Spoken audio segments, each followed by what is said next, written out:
নমস্কাৰ, আপোনাৰ নামটো? নমস্কাৰ, মই জোন সাগৰ।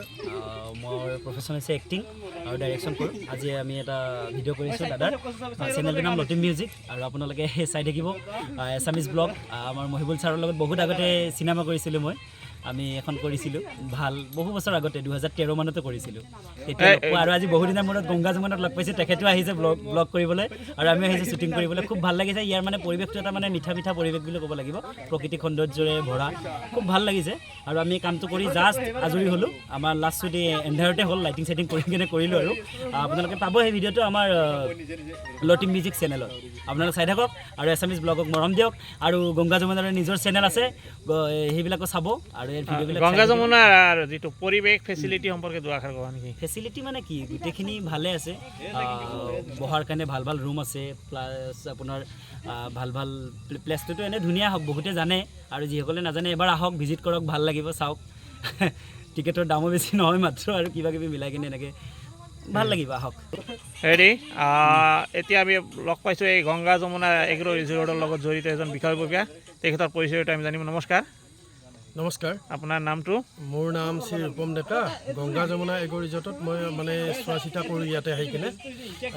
তো আপোনালোক মানে ইয়াতে ব্লগ বনাব আহিছে, মানে দাদাকো লগ পালোঁ মিউজিকৰ, মানে ভালে লাগিলে লগ পাই কিনে।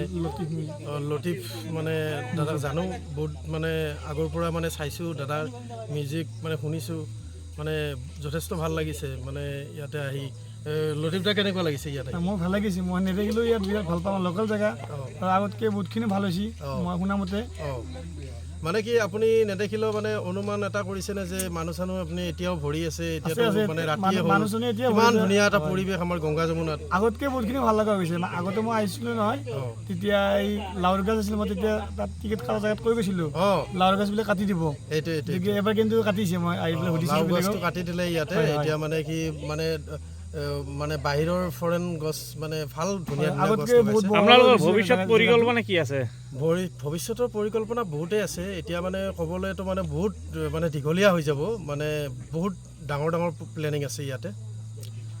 চুইমিং পুল হ'ব, মানে আপোনাৰ যথেষ্ট ডাঙৰ ডাঙৰ মানে প্লেনিং আছে, আৰু জিম, বহুত কিবা কিবি ডাঙৰ ডাঙৰ ধুনীয়া ধুনীয়া প্লেনিং আছে। ইয়াত দৈনন্দিন প্ৰতিদিনে কিমানজনকৈ পৰ্যটক অহা পৰিলক্ষিত হয় গড়ে? ডেইলিক মানে আপুনি 500টো ধৰি থ'ব পাৰে ডেইলিকটো। আৰু এনেই আপোনাৰ ফেষ্টিভেল আপোনাৰ হেৰি হয়, মানে 6000 প্লাছ হৈ যায়, তেনেকুৱা আৰু ইয়াতে। আৰু বিশেষ বাৰ্ষিক কিবা আয়োজন আছে নেকি এওঁলোকৰ এই গংগা যমুনা এগ্ৰ ৰিজৰ্টৰ তৰফৰ পৰা? কিবা মহোৎসৱ জাতীয় বা কিবা?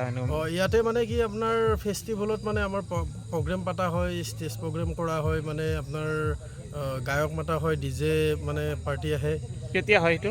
এতিয়া আপোনাৰ এইটো মানে আমাৰ 15 আগষ্টতো মানে পতাই যায়, প্ৰতিবাৰ মানে এনেকুৱা টাইমতেই পতা যায়।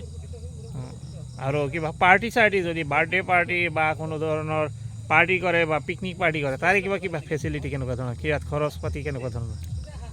তাৰ মানে আপোনাৰ বাৰ্থডে চেলিব্ৰেট কৰিলে আপুনি কেবিন চেবিন ল'লে আপোনাৰ এইটো আপোনাৰ আমি গোটেইখিনি কৰি দিওঁ, সেইটো হৈছে আপোনাৰ 500। আৰু আপোনাৰ মানে ৰুম ষ্টে